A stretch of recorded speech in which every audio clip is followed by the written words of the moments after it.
Let me put my chef's hat back on because it really annoyed people.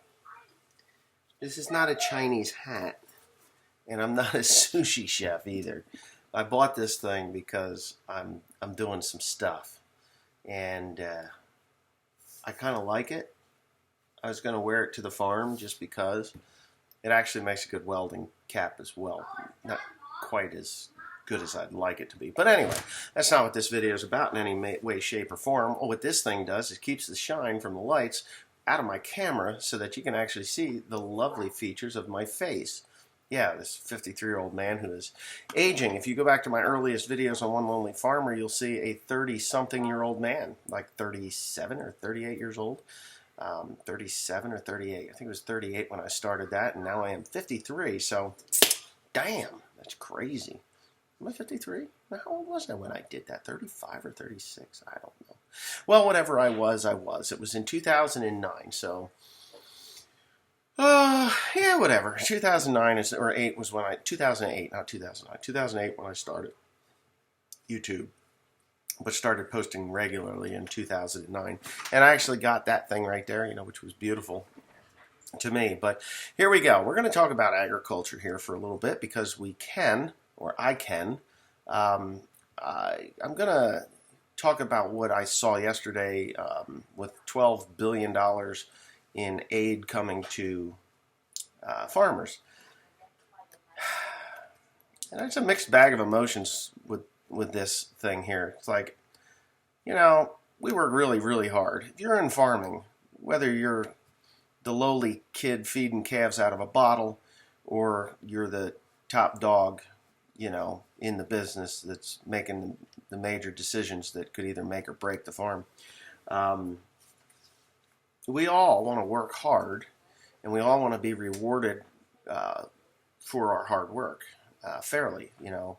When I remember when NAFTA came into play and they said free trade, and I remember a very interesting, that was under Bill Clinton, by the way.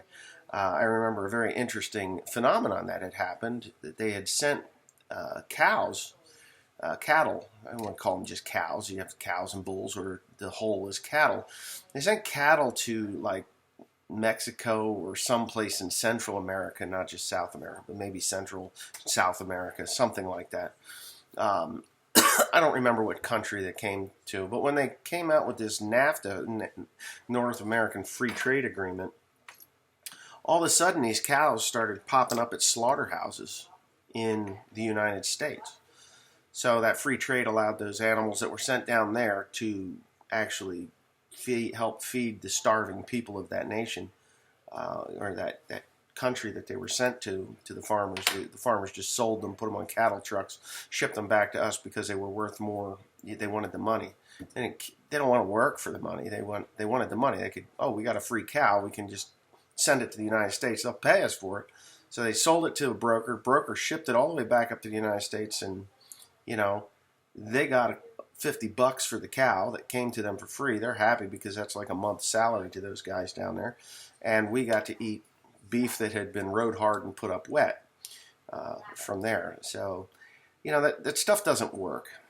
We as farmers recognize that this sort of activity that politicians just love to run around and say, we gave the farmers $1 billion, which when you advertise that like they did yesterday, that farmers are going to get $12 billion. They advertise that nationwide. Everybody from my 7-year-old to grandma, or anyone that's never, and most importantly, people that have never actually worked on a farm or had anything to do with agriculture, just got this picture of farmers sitting in their living room getting fat, eating bonbons, and not actually having to do any work. What they don't realize is that money that they give to us, it doesn't go to hay farmers, just so you know. Hay farmers, the ones, the basis for all feed for cattle, that milk and beef that you get. Us hay farmers, we get bupkis. So there was a clown that came on my channel here a couple days ago and says, "Well, you're getting all that money, you're getting all that subsidy money. You don't have to work hard at all because you get all this free money." I'd like to know where that free money went or got to, because I just never received it. I did get, I'm not going to lie, I did get a little bit of money from the U.S. government here, probably in the spring. It was in the spring, and it went right to the people that I owe to. So, we put out $1 million a year in inputs into this farm. We're 4,000 acres, so $1 million, between the equipment, the seed, the fertilizer, the herbicides, the parts, the lubricants, the wheels that go round and round that make everything run. I think in 2024 I spent almost $100,000 in tires.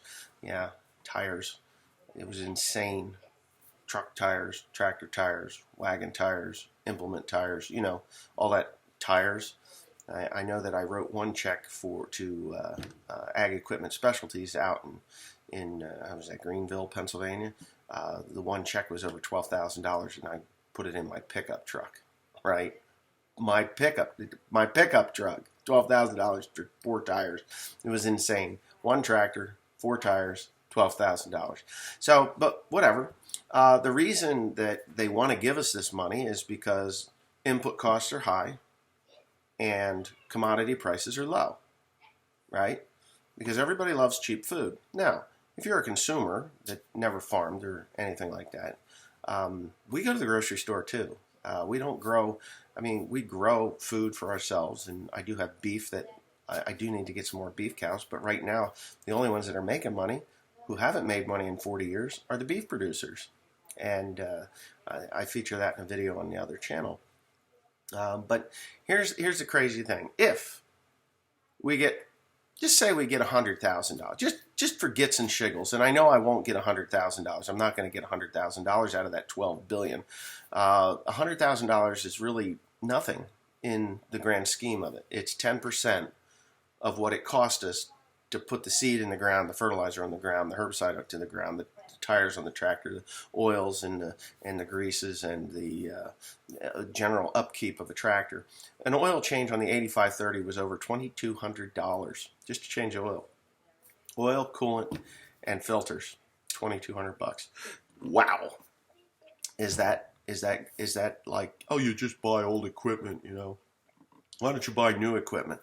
Well, new equipment. I priced a new, was it a 6250? The last time I priced a tractor was a 6250R. So this is before the 6R series, but it's a 6250R. It was a 250 horsepower tractor with a front end loader on it and front suspension. $330,000. That's what they wanted for that 250 horsepower tractor. So $330,000 for a 250 horsepower tractor, which was a beautiful tractor.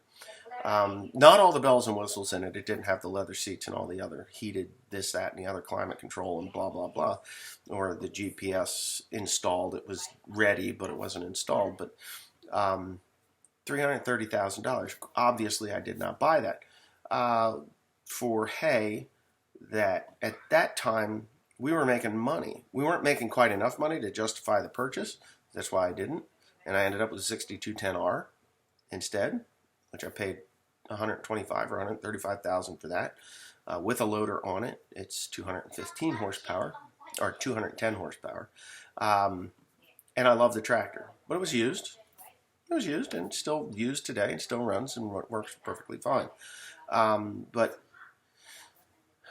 corn right now is just look at it on the open commodities. There are some places where there's a basis. I got offered $475 for corn here yesterday morning. $475 yesterday morning, picked up. Okay. Also got an offer to pick up corn at $5 a bushel. They'll come and pick it up at $5 a bushel. Okay, that's not bad. The $5 a bushel, when it cost, and our if you saw Timothy's video here yesterday, you'll know that our corn crop is absolutely horrendous. It's not even 100 bushels to the acre. We had wet spring, and the minute it got dry enough that I could put the corn in the ground, it was June 8th and June 10th took me 2 days to plant that corn. June 8th, June 10th, and 11th. I think it took me 3 days to plant it because I had a little bit of rain in there. But neither here nor there. We did it. We got it. We got it in the ground. Then the faucet shut off for 5 weeks. We didn't get anything. Literally nothing. Corn came up. Fertilizer laid there. What do you do? You're at the whim of the world. Got some rain, boosted it up. Fertilizer didn't even dissolve. We didn't get enough rain to dissolve the fertilizer, the dry fertilizer that was put on the top, until the next rain, which now we were into July, end of July. Corn was growing, but hit August, looked like, I couldn't even tell you what it looked like. Agave plants. It wasn't even pineapples. It was agave. I mean, they were just, the corn was so curled up that I just couldn't even fathom what I was going to do with this stuff. And it shows now, because the tip of the ear, 3 inches of the tip of the ear never produced anything. It's dusty, really dusty, because the tip of the ear never produced anything. So we have that. So $5 corn need to be $25 corn, a bushel corn, just to make up for that. So it was a total loss. I'm not even going to pay. I can't even pay. I cannot pay what I put into this corn crop. That's just the fact. See how shiny that head is? Here, now I look like a hoodlum. I can't even pay what I put into that corn crop. Can't pay it back. So what do we do? Crop insurance was a joke. Total joke. Waste of time. Anyway, yeah, so back to this $12 billion that Donald Trump is going to allocate to farmers. So my hay production, which is 3,500 acres, is not going to produce me $1 in any type of payment. Just not going to happen.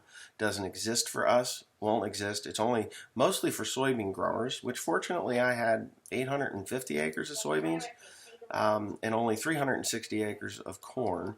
I had wheat, obviously I had wheat, and the rest was hay. So what are we going to get? Who knows? Doesn't matter, because what this is going to do is where we purchase our input costs, our inputs from. There's like 5 grain buyers worldwide. So, and then you have the fertilizer companies, which are owned by the chemical companies, which are into the insurance that is worthless, that you have to pay into. When they hear, oh, $12 billion, we're going to get that. We're going to get that $12 billion, every penny of it. And they do, because they know what it costs to put that corn in the ground, soybeans in the ground, wheat in the ground. They know what it costs. They know how many pounds you're going to be putting down. And they know what the price is going to be, because they pretty much set that price. And they also know that you just got XYZ dollars for that crop. Now, as a hay farmer, our fertilizer and chemical inputs all follow the grain markets, or the subsidies, as you would like to call them. It all follows that. So $12 billion is going to cost me more to produce this hay, which is not in as high a demand as it was. The type of hay that I am producing, or am no longer, well, I'm not no longer going to be producing it. I'm going to be producing a lot better quality hay. And I'm not going to be growing corn or soybeans. I'm probably going to grow some corn this year. I don't know. Not 100% sure, but I'm going to be growing some corn. But I'm not going to be growing soybeans. Not growing them. The deer pressure was so bad. Deer pressure was on corn as well. But I'm going to grow 2 different crops. And no, they're not. It's not rye. I would have had to put that in already a long time ago. It is what it is, and you'll see it when I'm, well, you might not see it. If you drive down the road, you're going to see it, and you're going to be like, oh, that's what he's growing. No, it's not canola, and no, it's not marijuana. We're not doing that. Morally, and, I'm not an immoral person. I don't want people to be impaired by anything that I produce. It's just the cold hard facts. I'm not going to trade off someone's health so that I can line my pockets with cash. And that's why I will not grow marijuana or even look into it. I know a friend of mine, he came to me and said, "Oh man, you got some growing knowledge and I don't, but I got a place where we can grow this stuff and we can, we're going to get grants from the government, from the state government, because, they'll give you money to start up." Matter of fact, only 15, 20 miles from here, they turned a Walmart into a grow station in White House, New Jersey. In White House. It stinks when you go by. This shit stinks. I don't know. But whatever. Just immoral practices, When you look at the Bible and end times, that's just where we're at. I hate to say it, but, when somebody says, well, it can't get any worse, buddy, it can get a whole lot worse. A whole lot worse. But anyways, with that being said, I'm going to have to move some, hold on a second here. I have to do a video here that I need to upload. I need to upload today's video, and it's okay. Let's say we show that because I need it to show. I had problems yesterday. I was going to have a real nice video up, and the damn thing wouldn't upload because something to do with the yeah. Where are we here? Is it that one? Yeah, there we are. I'm back again. So. Yeah. So anyways, with these companies, what they do is they hear $12 billion is going to farmers. They go into their boardrooms, they get all their head honchos together, and the head honchos say, we want that $12 billion. So what we're going to do is we're going to calculate how much money, and we're talking equipment companies, fertilizer, seed, which seed and chemical companies are all the same at this point now. It's just a fact. Seed and chemical companies. Syngenta is Golden Harvest. Pioneer is DuPont. And, it just, at least it was, it might have got sold in Ciba Seeds. I don't know if they're still in business to call, but it's all owned by the chemical companies.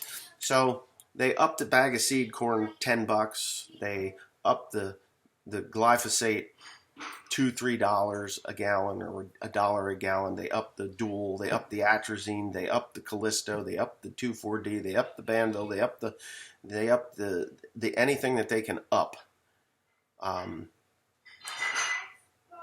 to get that $12 billion. And the price of grain might eke up just a little bit or go down a little bit.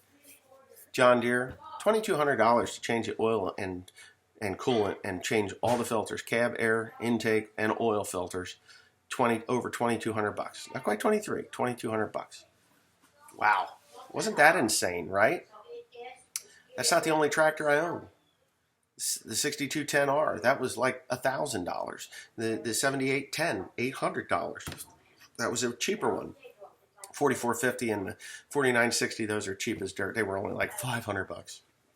But by the time I was done changing the oils and changing the coolant and changing the filters and everything else, I had $12,000 just to maintain the tractors. That doesn't include the balers, the combine, and everything else.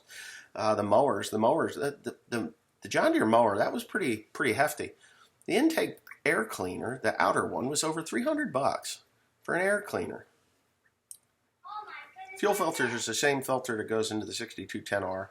So I had those in stock, but whatever. It's tens of thousands of dollars. I probably have, just in oil changes, coolant changes, and almost 20 grand this year. Maintenance stuff. Maintenance stuff is always almost $100,000 just to maintain the equipment.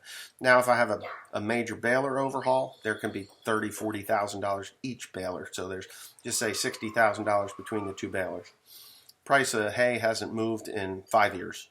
Hasn't moved in 5 years. Since COVID, 2020, hay dropped. We're still there. Right there. Same price.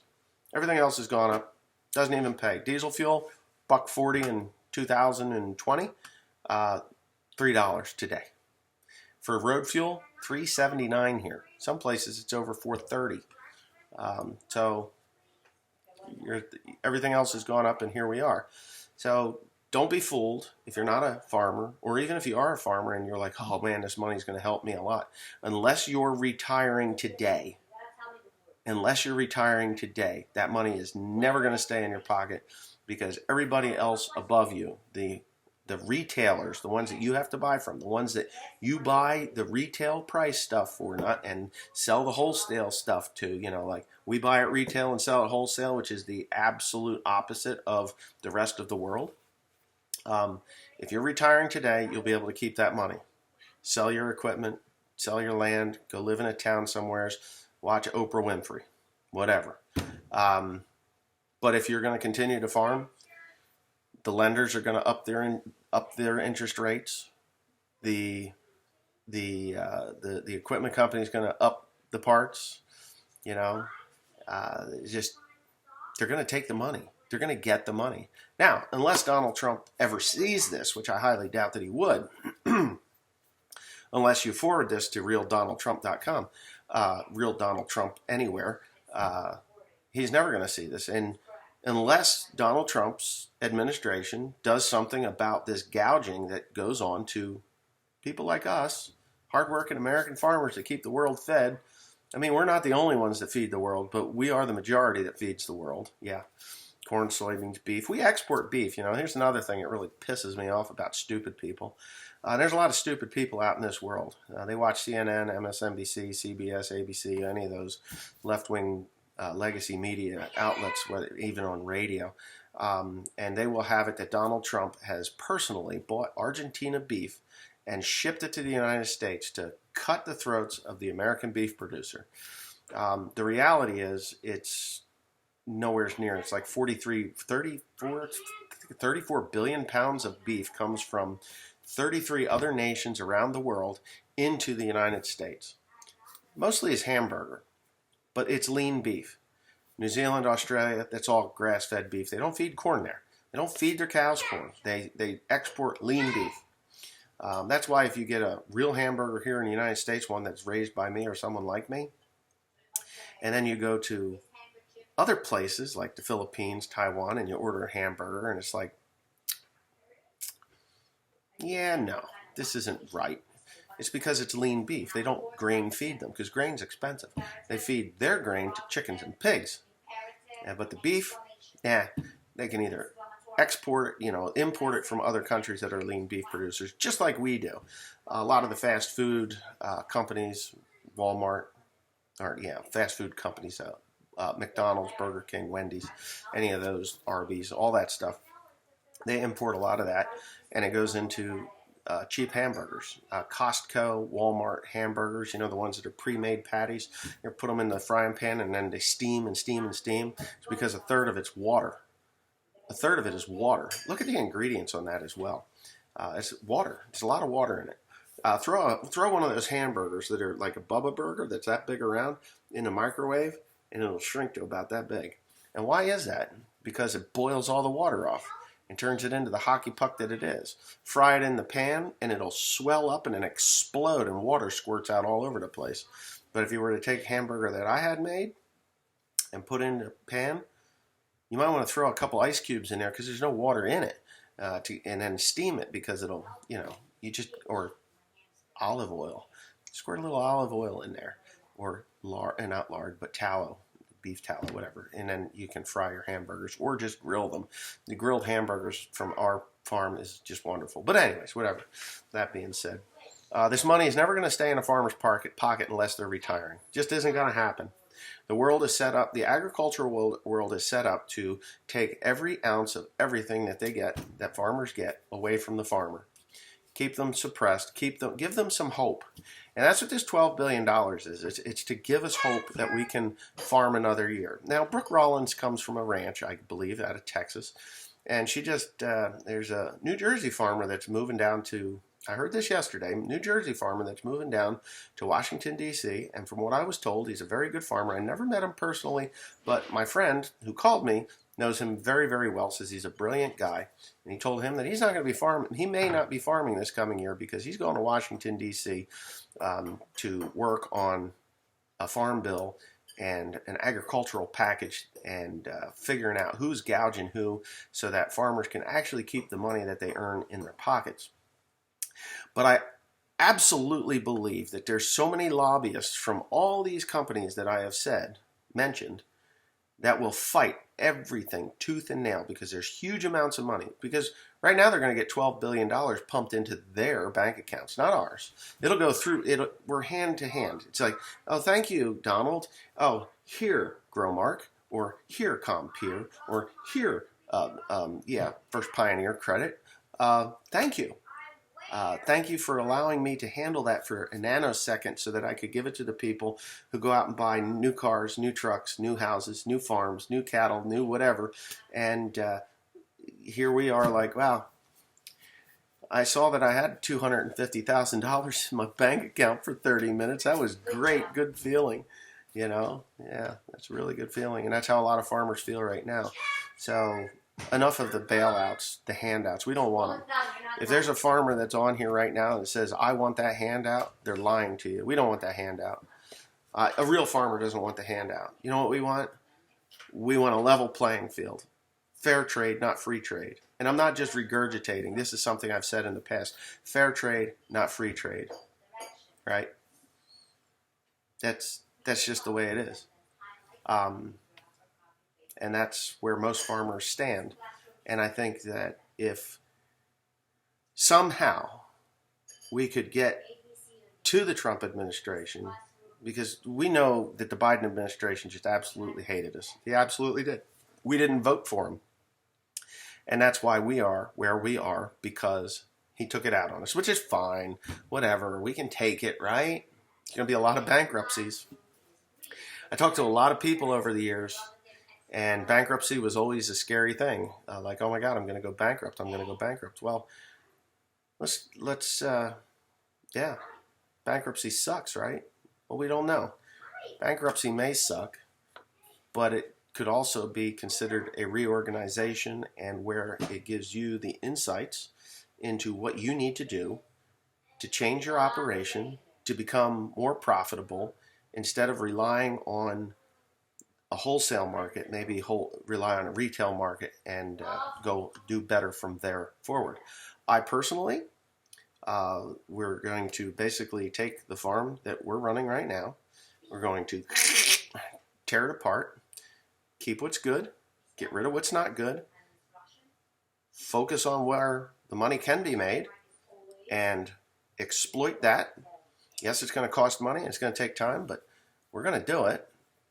And we're going to turn it around, that we have a little more control of our income and a little more control over our inputs, and we are not going to be burdened by burden. I shouldn't say burdened. It should be my wife and I, and the boys. This is going to be a team effort.